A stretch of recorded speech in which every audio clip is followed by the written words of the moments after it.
Eu queria desejar um bom dia. Bom dia para cada um e cada um de vocês. Dizer que nós estamos aqui para colocar o nosso mandato à disposição da luta justa de cada um e cada um de vocês. Eu venho do movimento sindical, fui presidenta da Central Única dos Trabalhadores, fui presidenta por 2 mandatos dos sindicatos bancários aqui de Brasília, e eu sei que os trabalhadores, eles se tornam visíveis quando eles mostram o valor que tem o seu trabalho diário. Muitas vezes, no dia a dia, é como se os trabalhadores fossem invisibilizados, como se o trabalho que eles desenvolvem não tivesse qualquer tipo de importância. Mas quando vocês cruzam os braços, aí se tem uma real dimensão da importância do trabalho de cada uma e cada um de vocês. Sem o trabalho de vocês, esse órgão não tem como funcionar de forma adequada. E vocês cruzam os braços para exigir respeito, para exigir que o contrato seja cumprido, porque as dívidas que vocês assumem, os compromissos que vocês assumem enquanto pessoas, enquanto cidadãs, estes compromissos vocês honram e buscam honrar. Mas é inadmissível que nesta relação de trabalho a empresa tenha tanto ferimento dos contratos de trabalho feito com vocês. É um absurdo que o trabalhador trabalhe e não receba o seu salário no final do mês. É um absurdo que todos os direitos trabalhistas que foram conquistados com tanto suor, mas também com tanta esperança nesse país, não sejam respeitados pela empresa que assume um contrato sem condições de assumir de fato. Nós não podemos admitir que isso aconteça. Essa empresa já deu problema com vocês. Ela não deveria estar renovando ou ter renovado o contrato com o Ministério das Cidades, porque ela já deu problema, já teve que parcelar o pagamento de vocês. Vocês já também foram vitimizados por outra empresa que deixou de pagar o trabalho de cada uma e cada um de vocês. E vocês estão aqui cruzando os braços para dizer: chega, chega, basta de desrespeito, chega. O trabalhador não pode estar trabalhando todos os dias e chegar no final do mês ele não sabe se vai receber ou não pelo trabalho que já foi feito. Ele não pode ter esse nível de insegurança, porque, como eu disse, cada uma e cada um de nós tem compromissos que se buscam efetivamente cumpri-los todos os meses. A empresa deveria agir dessa forma, mas não é só a empresa. Penso que o Ministério também tem uma responsabilidade, porque tem a responsabilidade de pressionar essa empresa, porque nós sabemos, inclusive, que se houver uma ação na justiça e a empresa comprovar que não tem condições de pagar, quem vai ter que pagar é o órgão público. Isso está acontecendo, inclusive, com os trabalhadores terceirizados da Câmara Federal, que tem ganho em todas as instâncias para que a Câmara Federal pague o salário da empresa que se negou a pagar, envolvida que estava em uma verdadeira fraude das relações de trabalho. Então, portanto, eu digo para cada uma e cada um de vocês que a coisa mais imediata é fazer com que a empresa honre com seus compromissos e pague o salário do mês de janeiro e pague os encargos trabalhistas, porque vocês são fundamentais para o trabalho desenvolvido por este órgão. Vocês são fundamentais e não podem ser tratados como se fossem coisas, porque quando a gente vem para a terra, a gente não vem como gado. Gado a gente tange, fere, engorda e mata. A gente também, quando vem para a terra, não vem como coisa, porque coisa se usa e se joga fora. Nós estamos falando de seres humanos, pessoas que não têm sido respeitadas enquanto pessoas. Não é para que você a utilize e depois descarte e desconsidere que ela tem que ter o direito de viver com dignidade, e nós vamos viver com dignidade na medida em que temos o trabalho. Por isso, é fundamental que a gente possa imediatamente buscar resolver o problema, mas nós precisamos rever as condições de contratação destas empresas, porque vocês sabem que não é só os trabalhadores da Oreo que estão vivenciando isso ou que já vivenciaram este tipo de postura cruel, postura absolutamente desrespeitosa das empresas. Todos os dias, o Antônio sabe disso, que é do sindicato, nós vamos nos deparar com trabalhadores que têm os seus direitos fraudados por empresas que assumem contratos sem ter condições de honrá-los, assumem os contratos para sugar os trabalhadores e depois descartá-los sem nenhum tipo de compromisso. Penso eu que a Oreo, se já deu problema alguns anos atrás aqui no Ministério das Cidades, não poderia ter sido contratada de novo. Não poderia, porque não tem histórico.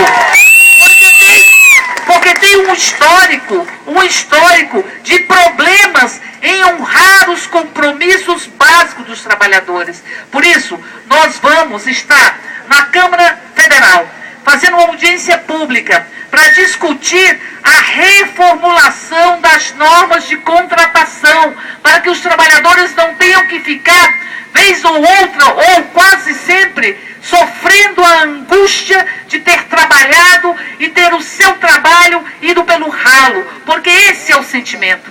O sentimento é de que se trabalhou e que o trabalho não foi considerado com o mínimo que seria honrar aquilo que está na nossa legislação. Portanto, a Oreo está ao arrepio da lei, está na ilegalidade, porque não honrou o pagamento dos salários e dos encargos. E o Ministério não pode simplesmente fechar os olhos como se isso não tivesse acontecido e acontecendo. Não pode simplesmente deixar que as coisas se resolvam sozinhos, porque o Ministério é que fez o contrato com a empresa e é responsável também. Ele tem o aval ele é solidário, ele tem o aval solidário de todas essas relações trabalhistas. A Justiça já reconhece isso, não há dúvida acerca disso. Por isso o que nós exigimos do Ministério das Cidades é que sente e que negocie, que pressione a empresa para que a empresa venha a pagar. Não apenas que sente e escute, mas nós queremos ação. E o que a gente exige do Ministério das Cidades é que o direito dos trabalhadores deste país, que foi conquistado na Constituição de 88, com muita luta de vários companheiros e companheiras, que lutaram para que nós tivéssemos o direito de greve assegurado. Portanto, é inadmissível que qualquer chefia pressione o trabalhador porque está utilizando o direito democrático e constitucional da greve. Até porque, se eles não pagam os salários, significa que você não tem que dar o seu trabalho porque ele não está sendo remunerado. A greve de vocês não apenas está na esteira da legalidade, porque esse país, com muita dor, mas também com muita esperança, arrancou o direito dos trabalhadores de se manifestarem com liberdade. Não apenas por isso, mas porque vocês não estão recebendo salários. E se não estão recebendo salários, significa que a empresa não quer o trabalho de vocês. Portanto, vocês têm que estar aqui, se mobilizando-se como estão, para mostrar que é preciso ter respeito com os trabalhadores e trabalhadoras. Nós vamos entrar em contato com os representantes do Ministério da cidade para que ele possa entrar em movimento na perspectiva de resolução do problema imediato que está dado. Mas vamos buscar realizar uma audiência pública na Câmara Federal para revisão das regras, para que isso não seja tão comum como tem sido. Nós não queremos naturalizar a barbárie, porque não pagar salário é barbárie. Nós não queremos naturalizar a barbárie, que em todo lugar acontece isso, que a empresa X não paga, a outra não está pagando os encargos trabalhistas, a outra não paga o vale transporte, a outra não paga o ticket de alimentação. Nós não queremos naturalizar a barbárie, porque isso é barbárie, está na pré-história do movimento dos trabalhadores e das trabalhadoras deste país. Por isso nós queremos, para além de buscar resolver o problema imediato de vocês, na hora em que prestam serviços, trabalhadores e trabalhadoras. Aqui no Ministério das Cidades, nós queremos estabelecer regras que sejam regras mais punitivas para essas empresas, regras que possam prevenir os calotes, a existência de calotes, ou seja, prevenir para que não hajam os calotes que vitimizam tantas vezes e tanto tempo os trabalhadores e as trabalhadoras que prestam serviço para as empresas. Então, portanto, o nosso compromisso de estar entrando em contato com o Ministério das Cidades para buscar uma resolução o mais rapidamente possível, entrarmos em contato também com o Ministério do Planejamento para que possa ser revista essas relações e fazer uma discussão com maior fôlego, uma discussão com maior profundidade, para que nós tenhamos novas regras para que os trabalhadores não possam ser penalizados como estão sendo, inclusive vocês. Eu encerro, portanto, lembrando a vocês apenas uma frase de um ex-presidente de um sindicato, dos metalúrgicos do ABC paulista, em 1978, numa greve histórica que contribuiu para a derrocada da ditadura militar, o então presidente do sindicato, Luiz Inácio Lula da Silva, disse: nunca ousem duvidar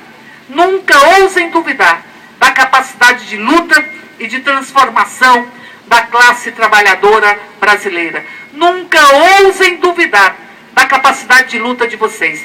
Nunca ousem duvidar da capacidade de vocês de exercer essa condição tão peculiar do ser humano, de transformar a realidade quando a realidade é doída, de não simplesmente não sentar e olhar o que estão fazendo com a vida de vocês. Com este movimento, vocês estão pegando a história de vocês, estão pegando a vida de vocês e estão dizendo: deixem comigo, porque eu vou lutar para que ela possa ser transformada e para que eu possa ter a dignidade no local de trabalho e o respeito que se exige. Nunca ousem duvidar da capacidade de luta e de transformação da classe trabalhadora brasileira. Lula disse isso e anos depois se transformou o primeiro presidente operário deste país. Façamos, pois, a nossa organização e a nossa mobilização até a vitória.